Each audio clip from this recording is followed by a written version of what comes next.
60-centimeter long tongue. Designed Oh, what that tongue do? Hi everyone, today we are going to react to MoreParz because apparently I am now Australian and apparently people like me reacting to Australia because I am apparently an honorary member of Australia now. dolphins get drunk. But why? Well, you see, the dolphin is by far and away the smartest animal in the ocean. In fact, they're actually the second smartest thing on the planet, just behind you and me.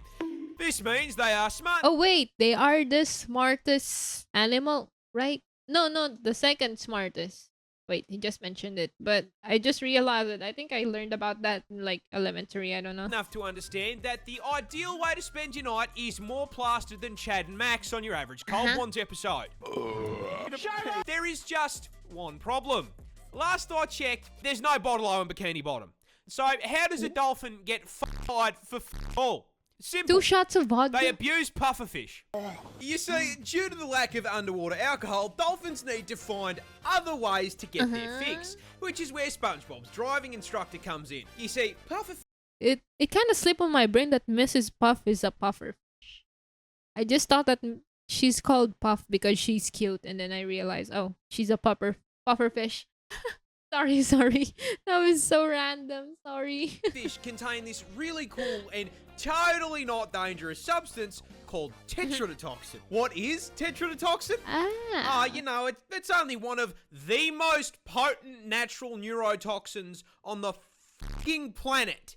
This will freeze your heart and lungs in under an hour with a tiny dose. And it's the reason why cooking a pufferfish requires a dexterity check so you don't, hit the poison gland and get yourself deleted. That kind of thing is in Japan, right? I think.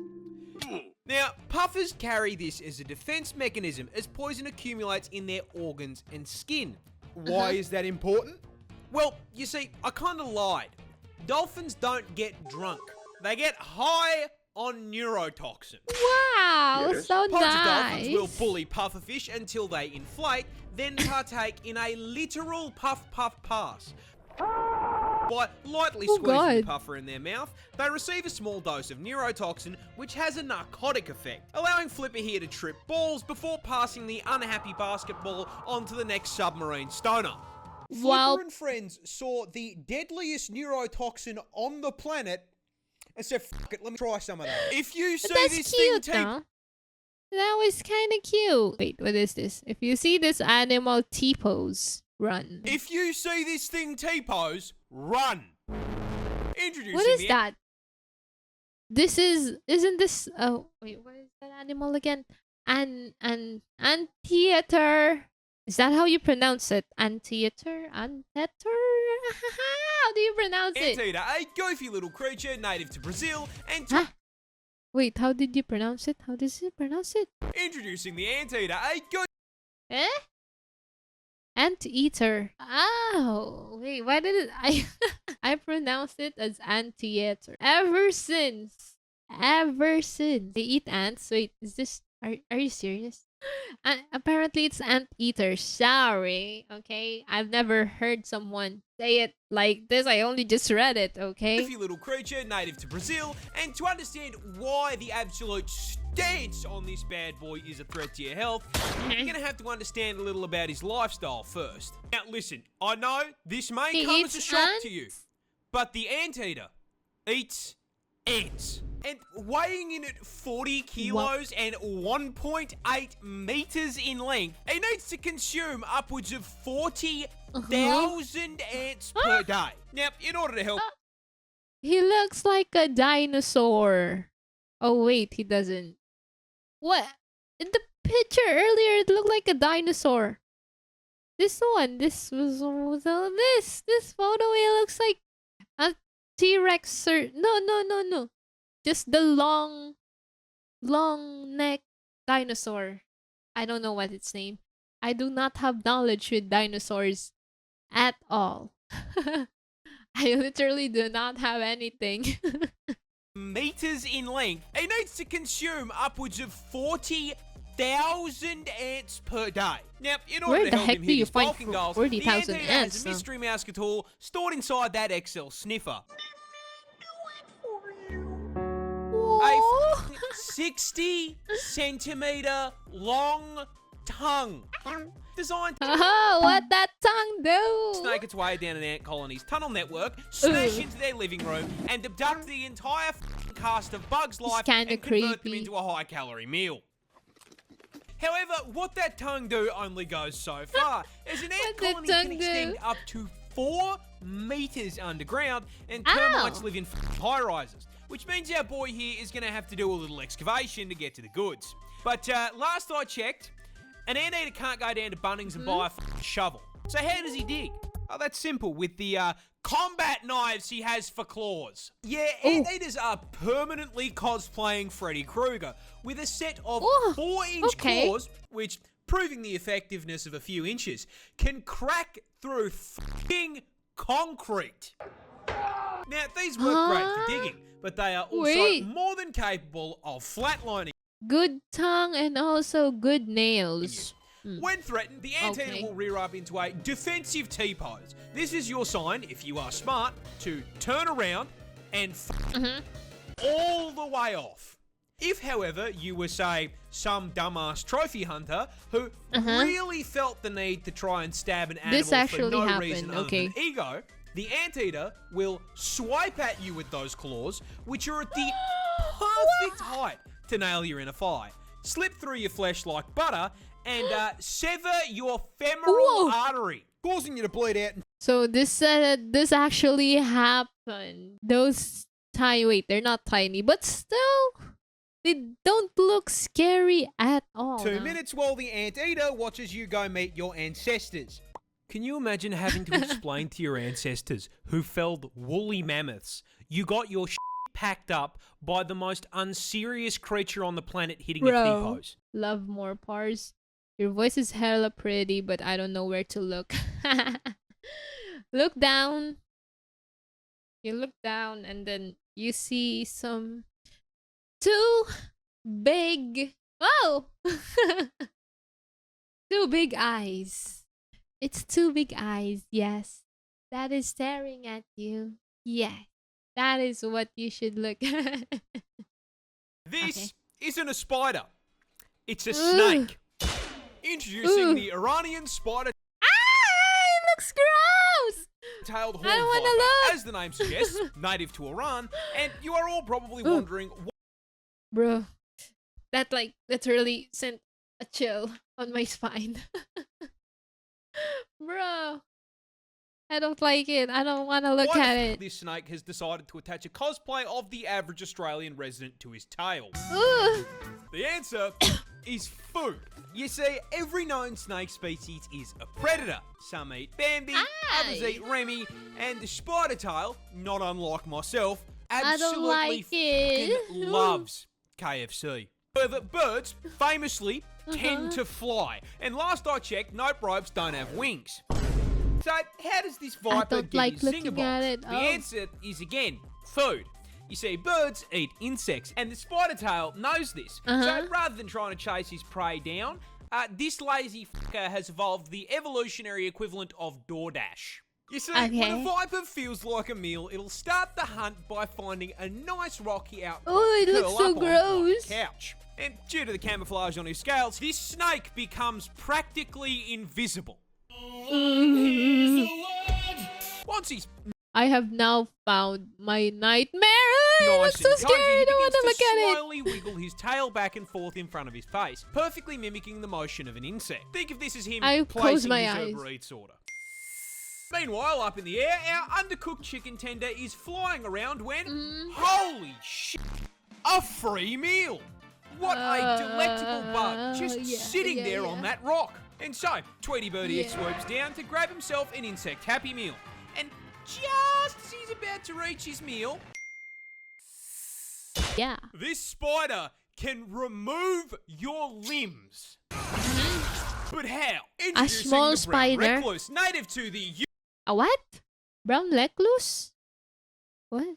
Sorry, I didn't I didn't read that one. The accent was so strong. Now, introducing the brown recluse, native to Brown recluse. Okay. the United States of America, and a prime example of don't judge a book by its cover. Because despite only coming in at a... Oh, it looks like a cute... This one is cute. This is a cute spider. I don't think this one looks scary, but I know it's very, very deadly, obviously. huge 2 centimeters in length and rocking the spider equivalent of default character customization, this little is a level 500 rot build that gives Melania a run for her money. You see, a bite from a recluse starts in the most American way possible, with you accidentally stepping foot onto his private property, causing him to exercise his Second Amendment rights. But considering a spider can't really hold a gun, he's gonna settle on biting your ass. Now, that initial bite's pretty painless. You smack him away, all's well. There is just one small problem. Scarlet rot. Congratulations, you are now the proud owner of necrotic venom coursing through your veins, which at first does nothing. You walk back to your house, the bite starts to sting a little more. You feel sick. The wound swells, and the blood vessels around the bite burst, turning it a deep red. Over the next few days, that colour shifts from red to purple to black, as the venom literally destroys and kills the surrounding tissue in a process called necrosis. This causes this... Yeah, you guys told me not to search that, and even MoreParz is telling me not to look at it, so I still haven't looked at it, what necrosis is, and I don't think I ever want to look at it. Do you find it cute now? If I'm looking at a picture, I guess it is cute. To literally rot and fall off of your body, and if you don't catch it in time, that rot's gonna spread. If you're lucky, it'll only make you violently ill and leave permanent scarring. If you're unlucky, it just keeps spreading, and the venom starts to destroy your blood cells and shut your organs down. Now, there's kind of only one solution to that, but you weren't using that arm. Australia has a straight-up Pokemon! Oh, that was so cute. Introducing the brush-tailed possum. More specific. Oh, it doesn't look cute here. It doesn't look that good now. The golden brush-tailed possum. It looks cute on that one. To the land down under, and one of the rare examples of an Australian animal that isn't expressly designed to DoorDash you straight to heaven. You see, the brush-tail is one of a grand total of 23 species of Australian possum, which, despite the name, share absolutely no relation to the red-blooded American opossum. These adorable little marsupials so cute. Come in all shapes and sizes, from the ringtail possum to the sugar glider, and to our protagonist here, the golden brushtail, which is really just a common brushtail possum with a rare genetic mutation called leucism that causes them to lose the pigment in their skin. So basically, it's a fucking shiny Pokemon. Coming in at around 4.5 kilos and 40 centimeters in length, these tree-dwelling marsupials are nocturnal and primarily herbivores, mainly consisting on a diet of leaves and fruit. And for added cute points, as marsupials, yes, they carry around their babies in a little pouch like their roided out cousin the kangaroo. Cute. However, come on, the thing is from Australia, you didn't really think these bad boys would be squeaky clean, did ya? You see, they aren't entirely herbivores. Sure. Okay. They love a good salad. They will also quite happily raid a bird's nest and turn Tweety's kids into a 3-egg omelette. Roadkill? Sounds like a fine steak dinner to me. And just because it's not a venomous predator doesn't mean it can't take your fucking finger off. And the cherry on top, Aussie Pikachu here doesn't go Pika. No, you see, Down Under doesn't have Pokemon trainers, because when you step into the tall grass out here, you hear this absolute fucking demon. Australia... Well, That is honestly gonna breaking. That's just gonna make me run when I hear that kind of sound. So doesn't just have snakes and Australia has its own tiger. Has its own tiger. Huh? spiders. It has a tiger. Well, Tiger. Oh, this looks like a bad Timu tiger, no? kinda. Introducing the thylacine, better known as the Tassie tiger. As the name suggests, native to my home state of Tasmania. This tiny little island off Australia's south coast. No, that is not New Zealand. They have hobbits, not tigers. Tiger isn't entirely correct. You see, the thylacine isn't a cat. Tasmanian tiger. Oh, they're extinct. They're adorable, huh? Okay. On steroids. You see, this bad boy is the largest carnivorous marsupial on the planet. Despite the kangaroo coming in at 7 foot. Oh, that's why they have like black and white content, because it's already extinct. Okay. Largest carnivorous marsupial on the planet. Despite the looks like a kangaroo coming dog. in at 7 foot tall and throwing kicks like Chun-Li, they are herbivores, and everything else with a pouch that eats meat is about the size of a chihuahua, making this 1.3 meter, 20 kilo kangaroo dog with a tiger persona the only marsupial It's apex like a tiger predator. dog. See, these things were ambush hunters, using stealth and speed to silently take down their prey like they're playing Assassin's Creed. On top of being a fully qualified Spec Ops agents, these things had a mouth on them to rival Kirby. Capable of opening their jaw a full 80 fucking degrees, which is... Oh my god. Bro, what is that? This looks so weird. If I saw one like this, I would probably this would literally eat my whole head. Bruh, that would actually honestly just freak me out. absolutely terrifying and really cool. It's just one small problem. You may... What the mouth do? Is now the earlier one was a snake, so what the tongue do? What the mouth for? God. which is absolutely terrifying and really cool. It's just one small problem. You may have picked up on me talking mostly in the past tense, and that all of this footage is in black and white. That's because we don't have a tiger. We had one. Unfortunately, the thylacine was driven to extinction in the late 1980s. By what exactly? 1986? The British. You see, when the Brits, did their thing and decided Tasmania was their house now, actually, they brought with them livestock, namely sheep and cattle, which was a fucking blessing to the Tassie tiger, which rapidly added these walking meatballs with the survival instincts of a wet sock to their meal plan. Damn it, Brits! The colonists did not take kindly to the thylacine. It's always the British people without a license in it, so they placed bounties on their heads. Never mind that these things never attacked humans and very rarely took their livestock. No, they were an inconvenience. And so, they were hunted down. Oh, I don't want to see it. By one, for 70 fucking years. Until September 7th, 1936. Huh? 1936? Wait, what happened? Humans are the largest invasive species in the planet. Yeah, not only just to animals, but also to own humans. Does that make sense? That was the year of the last Tassie tiger. Yeah. When the last thylacine, Benjamin, died cold and alone in a cage at the Hobart Zoo. Usually, I'd end these with a joke, but the fact that we wiped his entire bloodline and turned him into a fucking rug isn't that funny. Sorry. Wait, I just randomly said Tagalog, sorry. I was shocked. Yeah, Tagalog moment, sorry. I just can't believe that humans are capable of doing that. Wow. Apparently, not only the Tassie tiger is the one thing that caused by extinction by humans, obviously. Well, happens a lot.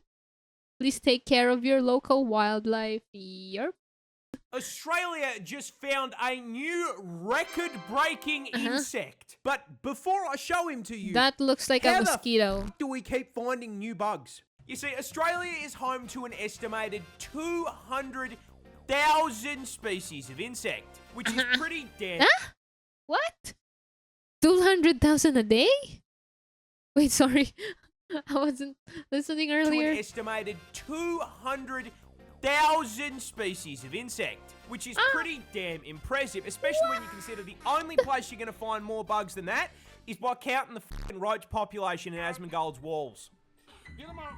Now, the scary part of this is that out of that 200k, we've only actually identified 62,000. What? Meaning that we have no idea what nearly 3/4 of the bugs in the country actually fucking do. Oh gosh. You like jazz?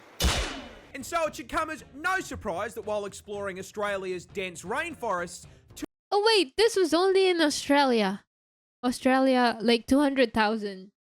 Okay, that is not scary at all. Yeah, it's not scary. It's just very scary, and that is like, yeah.